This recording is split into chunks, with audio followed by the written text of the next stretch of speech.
তো গাইস সবার আগে এই টিকটক ভিডিওটি দেখো, তারপর ভিডিওটি ফানি কমেন্ট করবো। Let's go.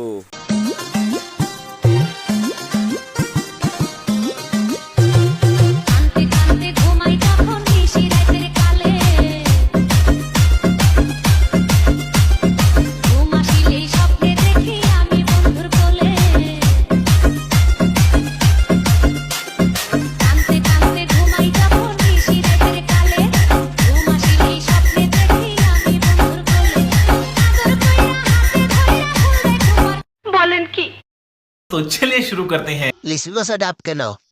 আমি বলুম না, আমার শরম করে। আমি শিওর শিক্ষক জনে সিং ছিলেন। দেখেই বোঝাই যাইতেছে গাড়িটা অনেক ড্রাইভার চালাইছে আর হর্ন দিচ্ছে। কে বলেছে আমাদের দেশে মিসাইল নাই? এই দুটাই তো মিসাইল।